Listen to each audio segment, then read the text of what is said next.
तोतों का एक झुंड उड़ता उड़ता एक टापू पर जा पहुंचा। वो टापू समुद्र के बीचों बीच था। वहां बीच बीच में हरे भरे फलों से लदे हुए वृक्ष भी लगे हुए थे। इस प्रकार तोतों के वहां खाने पीने की कोई कमी नहीं थी। सबसे अच्छी बात तो ये थी कि वहां तोतों का शिकार करने वाला भी कोई जंगली जानवर नहीं था। तोते वहां बहुत खुश थे। इतना आराम का जीवन उन्होंने पहले कभी नहीं देखा था। उस झुंड में अधिकांश तोते जवान थे। वे सोचने लगे कि अब जीवन भर इसी टापू पर रहना है, यहाँ से कहीं नहीं जाना है, क्योंकि इतना आरामदायक जीवन कहीं और नहीं मिल पाएगा।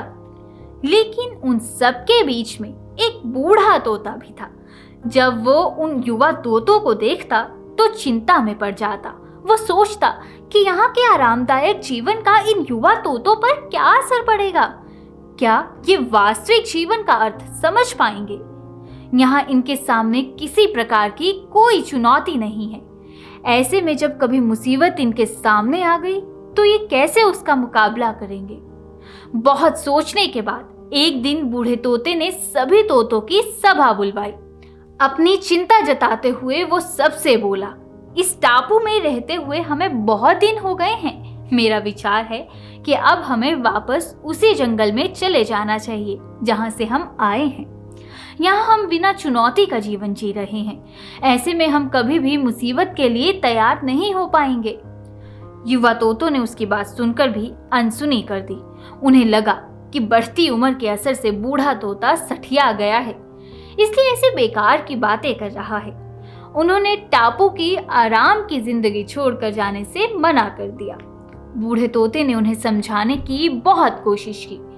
तुम सब ध्यान नहीं दे रहे कि आराम के आदी हो जाने के कारण तुम लोग उड़ना तक भूल चुके हो। ऐसे में मुसीबत आई तो क्या करोगे? मेरी बात मानो, मेरे साथ चलो। लेकिन किसी ने बूढ़े तोते की बात नहीं मानी। बूढ़ा तोता अकेला ही वहां से चला गया। एक दिन बूढ़े तोते ने टापू पर गए तोतों की खोज खबर लेने की बात सोची और उड़ता उड़ता उस टापू पर जा पहुंचा। टापू पर जाकर उसने देखा कि वहां का नजारा बदला हुआ था। जहां देखो वहां तोतों की लाशें पड़ी थी। कई तोते लहूलुहान और घायल पड़े हुए थे। हैरान बूढ़े तोते ने घायल तोते से पूछा, ये क्या हो गया? तुम लोगों की ये हालत किसने की? घायल तोते ने बताया, आपके जाने के बाद हम इस टापू पर बड़े मजे की जिंदगी जी रहे थे। लेकिन एक दिन एक जहाज यहाँ आया। उस जहाज से यहाँ बाज छोड़ दिए गए।